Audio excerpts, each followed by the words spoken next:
Fortes e corajosos, sejam muito bem-vindos para mais um episódio do nosso SMKcast Empreender com Propósito. E hoje a gente quer falar do real propósito. A gente fala muito sobre propósito, o real propósito da Páscoa. Aquele que nasce na cruz e se concretiza na ressurreição. E para falar aqui numa linha teológica e explicar para vocês, eu trouxe o meu amigo e meu pastor, Fábio Bauab. Seja muito bem-vindo, pastor. Obrigado, Samuel. Uma alegria muito grande estar aqui. É muito bom poder participar dessa conversa. O pessoal que te acompanha também. Uma alegria muito grande poder falar com eles e compartilhar com eles a Bíblia também. É isso aí. A alegria é nossa, pastor. Para a gente começar, eu gostaria que o senhor explicasse para a nossa audiência o que é a Páscoa, o porquê dessa comemoração e o que nós cristãos acreditamos de tudo isso, para o pessoal entender o real significado da Páscoa. Ok?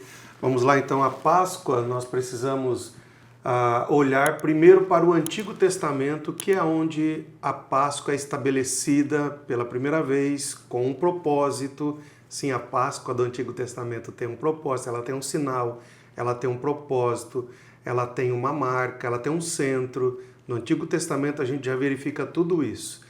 O povo judeu que estava escravizado no Egito, quando está para ser liberto por Deus, por meio da mão de Moisés, Deus estabelece a Páscoa para ser celebrada pela primeira vez entre o povo judeu. Então, a primeira referência à Páscoa que nós vamos ter é a celebração da Páscoa com os judeus que estão ainda no Egito e estão para sair do Egito e ir para a Terra Prometida. A Páscoa, ela tem um centro, e é o Cordeiro. O centro da Páscoa, já no Antigo Testamento, é o Cordeiro. A família deveria sacrificar um cordeiro e ela deveria aspergir o sangue desse cordeiro no umbral das portas como uma marca. Quando o anjo da morte passasse por ali, as casas que estivessem marcadas pelo sangue do cordeiro, estas seriam poupadas. As casas que não, os primogênitos morreriam. Então, a Páscoa tem um centro, que é o cordeiro. A Páscoa tem um sinal, que é o sangue, e a Páscoa tem um propósito. O propósito é a salvação. Você vai perceber, nós vamos construir esse paralelo, mas o pessoal que te acompanha vai perceber que todos esses elementos, eles são retomados no Novo Testamento. Então ela tem também essa questão da salvação. Ela aponta para a salvação, que naquele momento é a saída da escravidão do Egito e a caminhada em direção a Canaã. A Páscoa é estabelecida como um memorial para o povo hebreu. Então eles vão sempre celebrar a Páscoa uma vez por ano. E até hoje eles obedecem esse memorial. Com a evolução da história bíblica, a chegada de Jesus, a morte sacrificial de Jesus se dá justamente no período da Páscoa. E então nós também celebramos a Páscoa agora com um sentido cristão. Nós entendemos que Cristo é o Cordeiro que foi imolado pelos nossos pecados. A festa da Páscoa para o cristão é a celebração da salvação, no sentido mais amplo desse termo, a salvação em Cristo Jesus, e o sangue do Cordeiro é o sinal da nossa redenção também. Então nós cristãos celebramos a Páscoa nessa perspectiva, trazendo à nossa memória a morte, a ressurreição de Jesus, portanto, a vitória dele sobre o pecado, e que por causa disso ele nos dá a salvação para vivermos uma nova vida. Basicamente, esse é o sentido da Páscoa, tanto no Antigo como no Novo Testamento. E as igrejas cristãs hoje, elas celebram a Páscoa nesse sentido que eu disse. Perfeito, pastor. Eu vou tentar aqui pensar como a nossa audiência pensaria.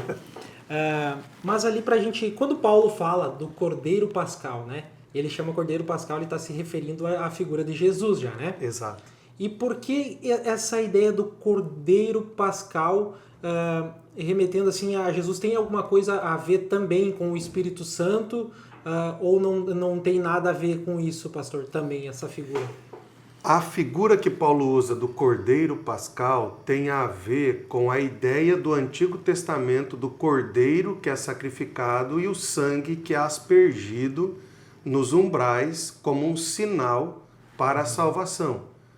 Então, na teologia do Novo Testamento, você pega lá em João Batista. Quando Jesus é apresentado no ministério, João Batista olha e diz: eis o Cordeiro de Deus que tira o pecado do mundo. Quando a gente vai para a última ceia que Jesus celebra com os seus discípulos, Paulo está olhando para essa ceia, está olhando para esse evento e Paulo está dizendo: ele é o Cordeiro Pascal, ele é o Cordeiro que é imolado e cujo sangue aspergido sobre o cristão é a marca de uma nova vida, da redenção que nós temos nele. Essa é a ideia que Paulo tem de Jesus como sendo o Cordeiro Pascal. É a visão de João Batista lá atrás se consolidando ali agora na figura de Jesus. Mas a pergunta, pastor, que eu queria entrar assim, porque a gente sabe que nesse processo, até Jesus diz ali, até os discípulos dizem, né? Eu vejo assim que é a primeira vez que os discípulos assim colocam em xeque uma coisa que Jesus dizia. Porque Jesus disse: é necessário que eu vá. Vai ser melhor para vocês que eu vá. Daí eles pensam: por Jesus, como que vai ser melhor que o Senhor vá? Né? Porque eles estavam ali acostumados com a presença de Jesus, vendo os milagres e tendo a pessoa, a figura de Jesus, né?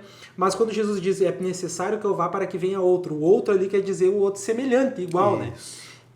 A Páscoa, ela remete também a essa questão do Espírito Santo, ou nunca foi empregado isso na Páscoa, a figura do Espírito Santo também? Não, ela é empregada, ela é necessário, né? Então a gente, olhando para a Bíblia, a gente sabe que o sacrifício de Jesus, ele era necessário, né? Não é uma questão opcional, ele vem com esse propósito de se entregar para resgatar o homem do seu pecado. Então ele sabia qual era a missão dele e ele cumpriu essa missão. Então quando ele está olhando para a cruz e ele está conversando com os discípulos, ele está conscientizando os discípulos de que aquele momento não escapou do propósito do Pai. Foi exatamente para aquele propósito, para aquele momento que ele veio. Então ele tranquiliza. A mensagem que você a passagem que você está falando é a última mensagem de Jesus aos seus discípulos. Ele está tranquilizando ele. Então ele está dizendo: olha, não se turbe o vosso coração, crede em mim, crede também em Deus, crede também no Pai. Então a ideia que Jesus está trazendo para eles é: eu preciso ir, porque eu preciso cumprir o propósito que foi estabelecido para mim. Mas tem uma coisa: eu não vou deixar vocês sozinhos, eu não vou deixar vocês desamparados. É preciso que eu vá, mas eu vou enviar o Consolador, que é a figura do Espírito Santo. O termo ali não é uma expressão outro de outra natureza, é outro de igual natureza. Por isso nós entendemos a Trindade. Porque Jesus está falando: eu vou enviar o Consolador. Ele é igual, é da mesma essência, é da mesma natureza.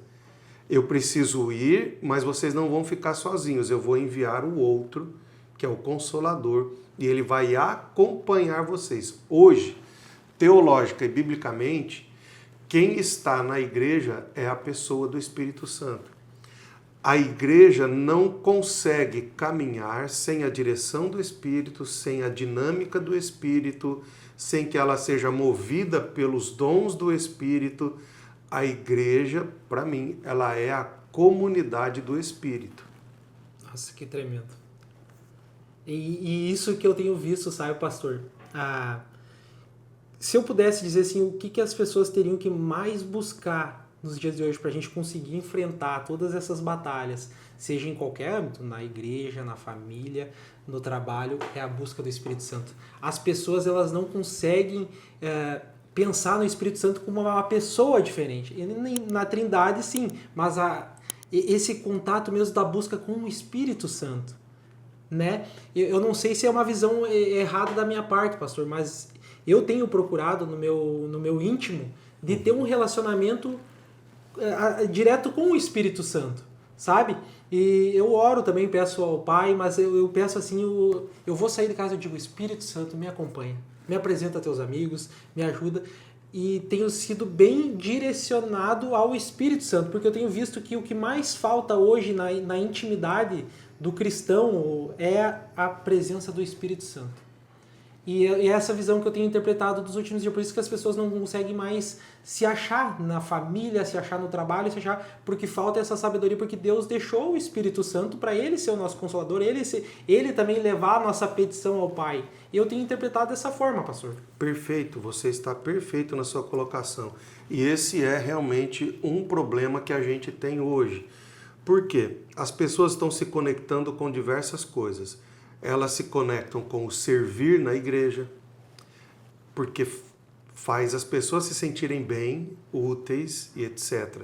Elas se conectam com o ambiente, elas se conectam com as músicas.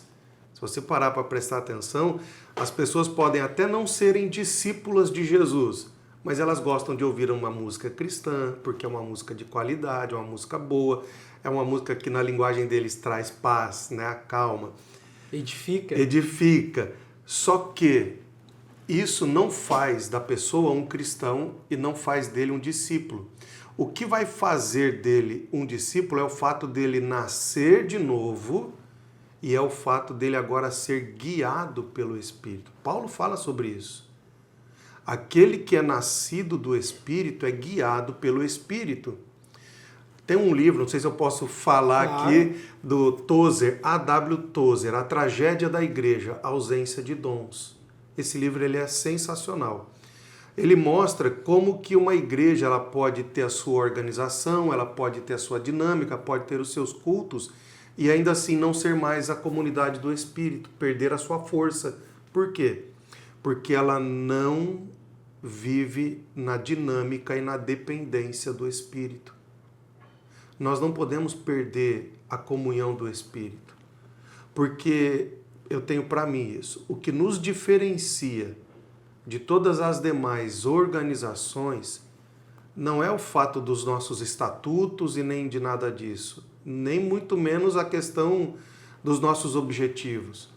O que nos diferencia é que quando a igreja se reúne, ela é uma comunidade espiritual, ela é a comunidade do Espírito. E aí cada um oferece naquele momento aquilo que do Espírito tem recebido para oferecer. Porque nós não entregamos nada sem que antes dele mesmo tenhamos recebido. E um Espírito testifica o outro Espírito.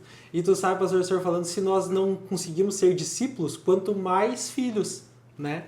Porque não tem como você ter o espírito de filho se você não ter a figura do Espírito Santo. A Bíblia diz que é o Espírito quem testifica em nós que nós somos filhos. Então, às vezes as pessoas perguntam, pastor, como é que eu vou ter certeza da salvação? Meu filho, isso é uma certeza que o Espírito coloca dentro de nós. Eu sei quem é o meu Pai, porque o Espírito testifica dentro de mim que eu sou filho. Então, uma das crises, eu acho que uma das causas da crise de identidade em alguns cristãos é o fato deles não enfatizarem esse relacionamento com a terceira pessoa da Trindade, que é o Espírito Santo. E que aí agora, preciso falar um pouco sobre essa teologia. Ao longo da teologia, a pneumatologia ela é esquecida. Em tempos, ela parece que é como se fosse um apêndice. Nós falamos muito sobre Deus na teologia, falamos muito sobre cristologia, mas quando chega na pneumatologia, há uma certa escassez. Parece que não se fala muito, não se produz muito material. Então, parece que a igreja que deveria entender que ela vive na dependência do Espírito, na dinâmica do Espírito, na força do Espírito, mas ela não fala tanto do Espírito. E a gente precisa restaurar isso, resgatar. Eu olho para o futuro com muita expectativa, Samuel. eu tenho acompanhado os jovens, tenho acompanhado os nossos adolescentes e há uma sede por intimidade com o Espírito Santo. Que tremendo. E eu vejo, pastor, que nem o senhor falando, a gente fala, como eu comecei aqui falando, a gente fala muito sobre propósito. E voltando um pouquinho lá que o senhor comentou lá atrás, se Cristo sempre deixou claro o propósito dele. Tanto é que quando ele pede para Paulo, quem que vocês dizem que eu sou? Daí Pedro diz para ele, tu és o Filho de Deus vivo. Ele diz, nossa, que revelação, né? E depois ele diz, quando ele no mesma conversa, um pouco acho que adiante, que ele diz, afasta-te de mim, Satanás. O que que é? Porque quando a gente, e eu vejo que nós precisamos do Espírito para quê, pastor? Justamente para isso. Porque quando nós queremos ser adulado, a nossa carne, o nosso eu... Porque pensa, Jesus poderia dizer, nossa, ele está querendo me defender, ele está querendo me proteger. Não, a gente tem que entender que se nós temos um propósito, Cristo foi até a cruz, venceu a cruz, por quê? Pelo propósito que ele tinha. Exato. E para nós vencermos hoje, nós temos uma vida de propósito, eu interpreto que é somente com o Espírito. Porque nem você falou, tem muitas pessoas que estão envolvidas com um monte de coisa ministerialmente, estão aí em um monte de movimentos, e não estão tendo a sensibilidade do Espírito de saber que eles têm que cuidar do ministério lá na casa deles, talvez. Que estão querendo ficar só na igreja, por quê? Por causa do louvor, por causa do envolvimento. Isso faz bem, se sentindo útil, mas aonde o ministério dele na casa está faltando. Isso. Porque ele quer ocupar o tempo dele com coisas que ele acha que está fazendo para Deus, não. E está deixando lá, ou um empresário, que ele quer ser um homem de altar, mas Deus chamou ele para ser um homem de empresa. Exato. E essa sensibilidade eu vejo, pastor, que é somente com o Espírito. E o senhor é um cara que tem esse chamado com Legendários e fala muito, né, de resgatar os valores do número 1. Isso. E eu vejo que a gente levantar essa questão do número 1 é mesmo a gente entender assim, o propósito, né, pastor? De a gente entender esse chamado.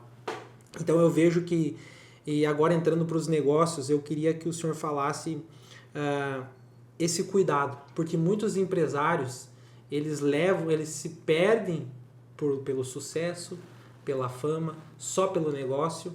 E é claro que a gente não é nem um maluco que não pode comemorar com chocolate ou levar para as crianças, mas a gente não pular o nosso propósito, nossos princípios e valores apenas pelo negócio, ou apenas pelo... Né? Então, como ter esse cuidado e como trazer isso para o âmbito também do empreendedorismo, sabe, pastor? Perfeito. A palavra fundamental aí é propósito. A partir do momento que eu entendo o meu propósito, a partir do momento que eu entendo qual é o objetivo maior, tanto da minha vida, ou da empresa, dos negócios, enfim, a partir daí é que eu vou aprender a definir a forma como eu vou agir e tirar de mim aquelas coisas que vão me mover do meu propósito. Nesse sentido, Samuel, eu amo a palavra de Deus, porque eu entendo que ela é que me dá a instrução, a direção para eu viver o meu propósito. Todas as pessoas, você vive nesse meio, você conversa, o seu podcast é sobre isso.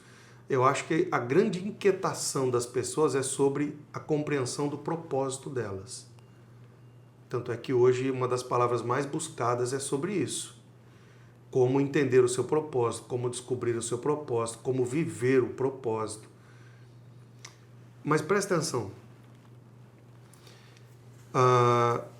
Para mim, são 3 palavras até chegar no propósito: instrução, direção e propósito. A Bíblia me ensinou isso. A Bíblia é um livro de instrução. A Bíblia contém as instruções de Deus para que o homem viva o propósito dele. Agora olha que interessante.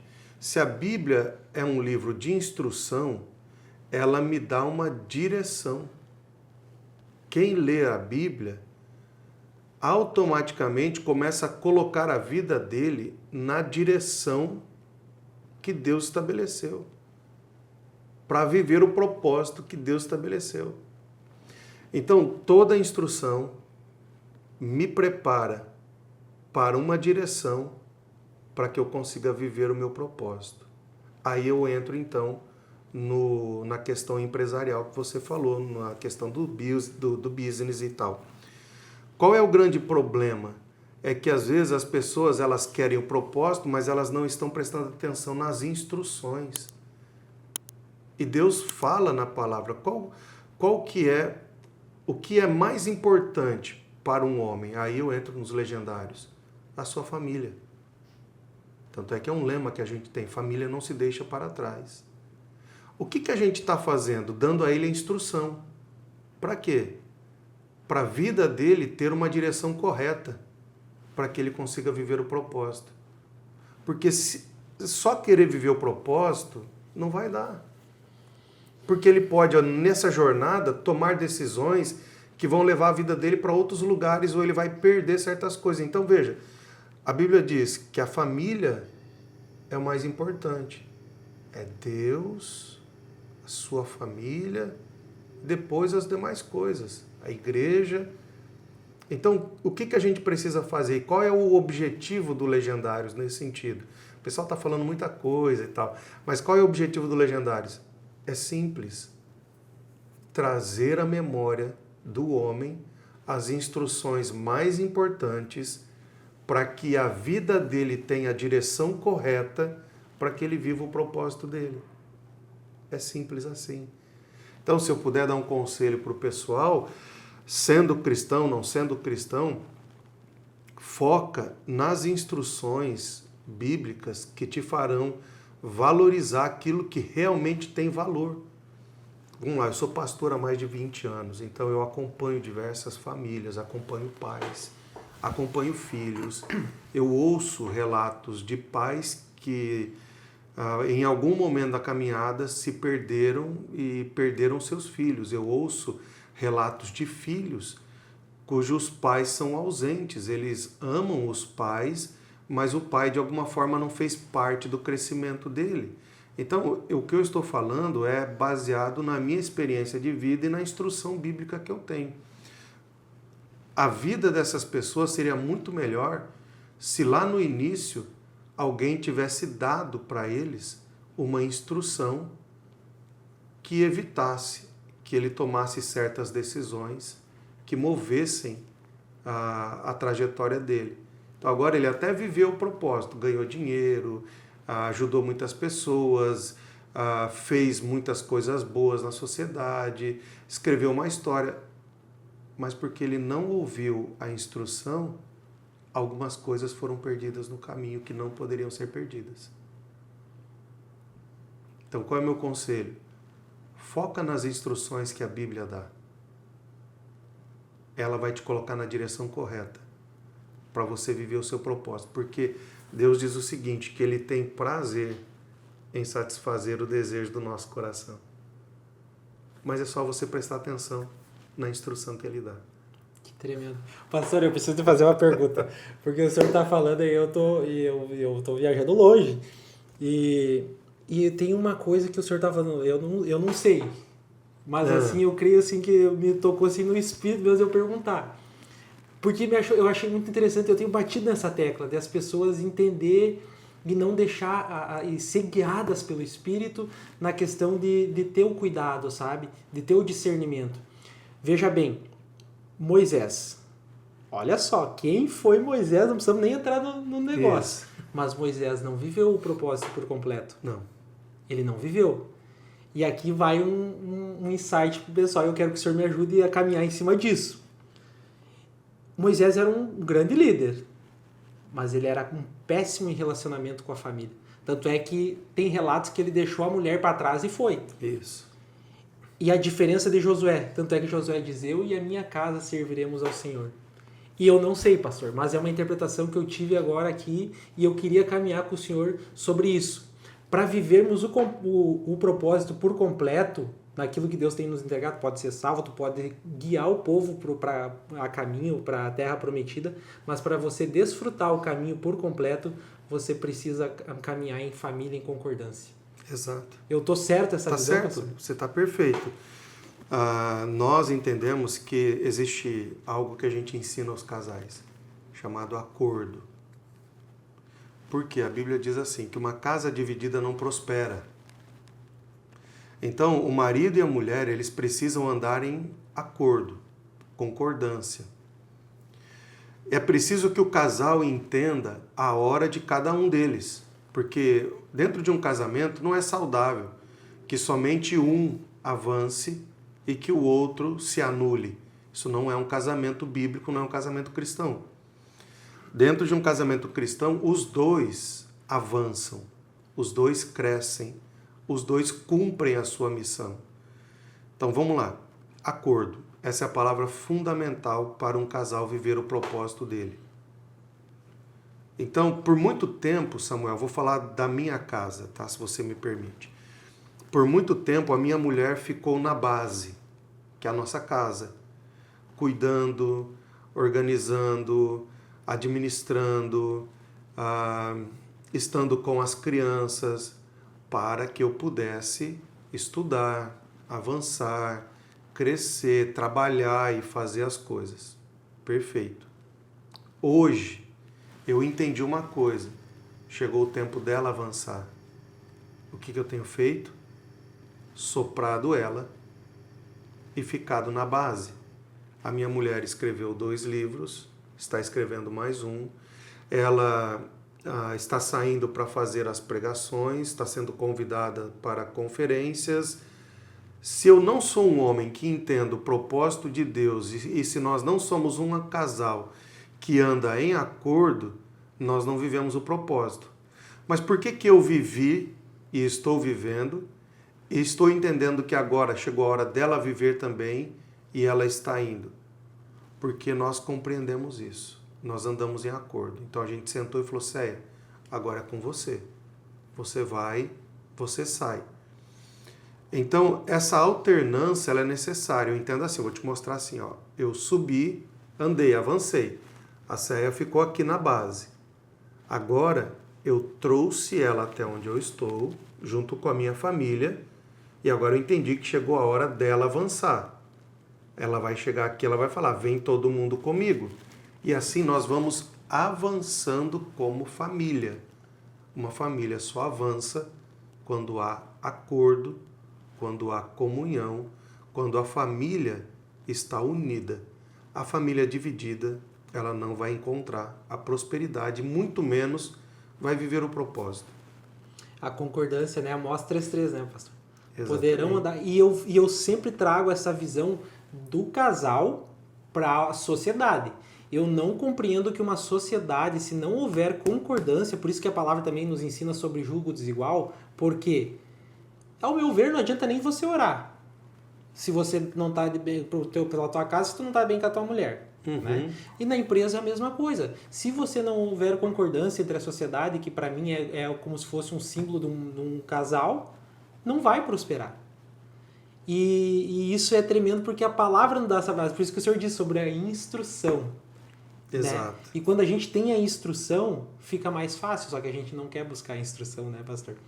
E eu realmente eu fiquei assim com o senhor falando ali, eu me lembrei da história de Moisés, que é realmente, você pode ter um propósito perfeito por Deus, você pode ser usado para mostrar, apontar aquele propósito, a caminhar, mas para você viver ele por completo, você precisa estar alinhado em todas as situações, né? E, pastor, outra pergunta. Tem como uma pessoa conhecer o propósito dela, porque hoje é muito bonito. Que nem o senhor falou, é moda agora, propósito, tudo é propósito. Mas tem como alguém saber seu propósito sem descobrir a sua identidade? Não. Eu entendo que não. O propósito vai nascer do conhecimento da minha verdadeira identidade. Por exemplo, vamos para a Bíblia. José sabia quem ele era, ainda que o propósito dele não tivesse se tornado claro. Mas José sabia quem ele era. Tanto é assim que nos principais momentos da vida de José, a sua identidade, ou seja, o conjunto dos seus valores que faz ele ser quem ele é, nunca foi mudado. Tendo a chance de ficar com a mulher do seu patrão, ele rejeitou. Por quê? porque ele sabia quem ele era, sabia quem era o seu Deus, sabia quais eram os seus valores. Isso é construção de identidade. Estando na prisão, José fez o melhor que podia. Por quê? Só quem sabe quem é, conhece a sua identidade, conhece os seus valores, faz com excelência sem se importar o ambiente em que está. O ambiente não define ele. Isso é característica de identidade, de valores bem firmados. Agora, quando ele chega diante do faraó, que todas as coisas acontecem e os irmãos dele vêm até ele para pegar alimento e eles estão com medo, tem uma frase ali que ela é sensacional.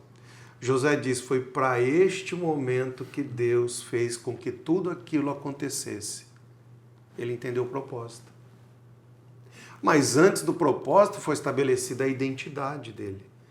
Então, uma pessoa que não sabe quem ela é, não sabe os seus valores, não entende quem é Deus e quem ela é em Deus, raramente assim essa pessoa vai viver o seu propósito. Raramente. Pastor, olha que insight que o senhor deu aqui, se o pessoal, eles pararem e pensarem e voltar em tudo que o senhor falou. Só se consegue vencer o processo para chegar no propósito conhecendo essa identidade. É a base, é o fundamento. A identidade é tudo. E é a mesma coisa assim, como o senhor falou, as pessoas querem o louvor que é tocado na igreja, querem as bênçãos do Pai, tá? Mas elas, para tudo isso, elas precisam primeiro entender que elas precisam ter a identidade de filho. Porque senão elas não vão viver o propósito. Tanto é que a primeira coisa que o Espírito faz não é a mudança da nossa condição na terra, mas é a mudança da nossa posição em Deus.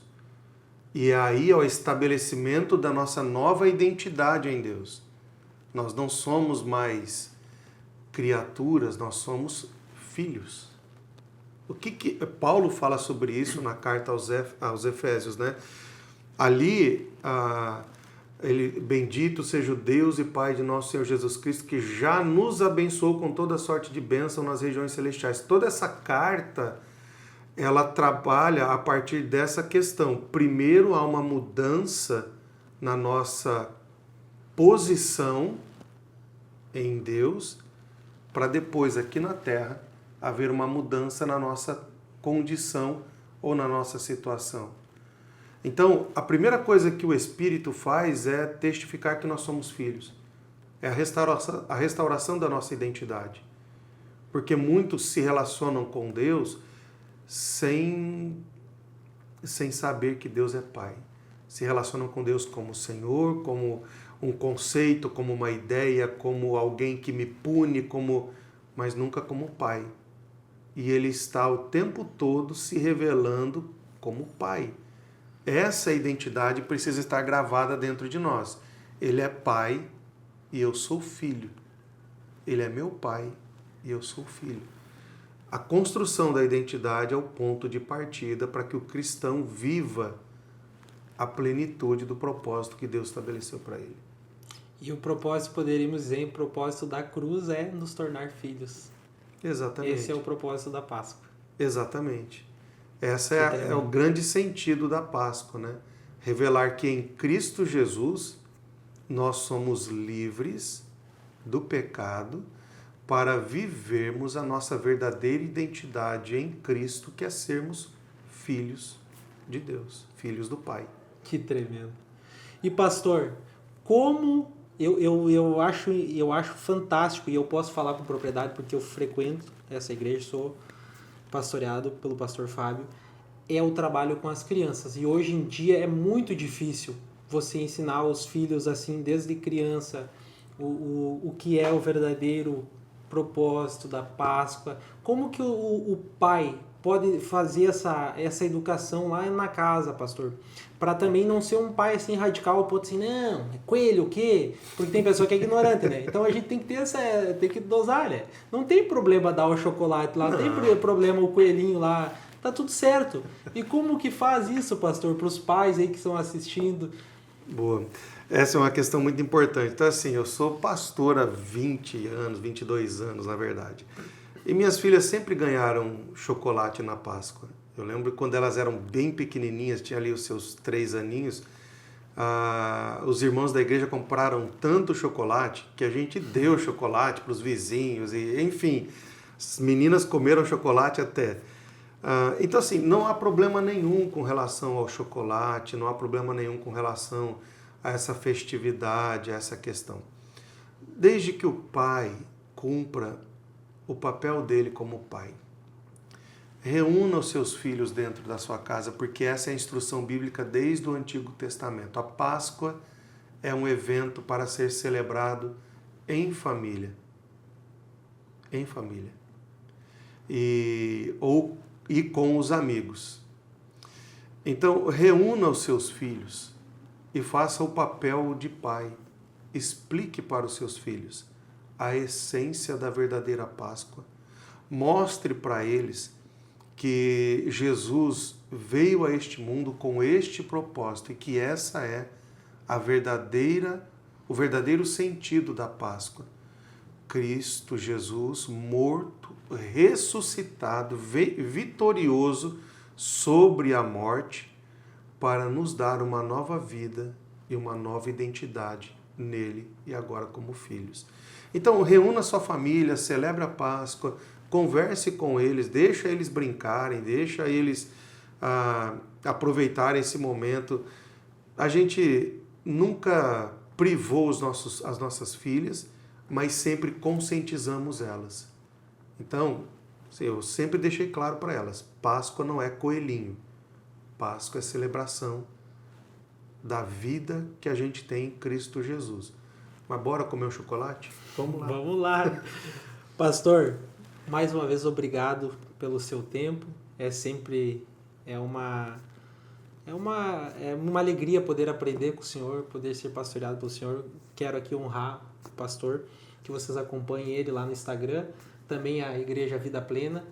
E com certeza nós faremos mais conteúdos. E para a gente encerrar, pastor, eu queria que o senhor deixasse uma mensagem para os empreendedores, para empreender com propósito, de fato, mas trazendo a figura de Jesus para o empreendedorismo. Samuel, eu que agradeço. É sempre uma alegria poder participar do seu podcast, é sempre uma alegria falar com as pessoas que te acompanham. E a minha oração é que Deus continue aumentando o alcance, que Deus continue colocando pessoas na sua vida, que você continue sendo uma inspiração, mas também um canal de bênção sobre a vida das pessoas. Que Deus continue te abençoando. Muito obrigado pelo convite. Estou sempre à disposição, porque para mim é sempre uma honra participar do seu podcast. Vamos lá, com relação aos empresários e trazendo a questão de Jesus. O grande sentido da Páscoa, para mim, além de tudo isso que eu tenho falado, é que o projeto de Jesus tem um propósito que não cabe só nele, não é só para ele, é para beneficiar outras pessoas. O Filho morre e ressuscita para que por meio da obra dele, o Pai resgatasse muitos outros irmãos. Somos nós. Então, se eu pudesse dar uma palavra para você, empresário, empreendedor, estabeleça para a sua empresa, para o seu trabalho, um propósito que transcenda as suas necessidades, as suas vontades, aquilo que você colocou. Que seja algo que abençoe todos aqueles que caminham junto com você e pessoas, inclusive, que talvez você nem sequer vai conhecer, mas que serão profundamente tocadas por aquilo que Deus permitiu que você realizasse e fizesse. Estabeleça esse alvo, abençoar vidas. Eu acho que esse é um bom alvo para lembrar da Páscoa. Abençoar vidas. Não é apenas sobre números, não é apenas sobre sucesso, mas é sobre deixar um legado para o futuro, abençoando pessoas. É isso aí, fortes e corajosos, muito obrigado por nos acompanhar. Quero que você compartilhe esse conteúdo com mais pessoas. Nós estamos aqui dedicando um tempo para abençoar vidas. É isso que o pastor tem nos inspirado, tem nos mostrado, e esse é o caminho é ele. E para isso que a gente vive, para espalhar esse propósito. Forte abraço e uma feliz Páscoa a todos.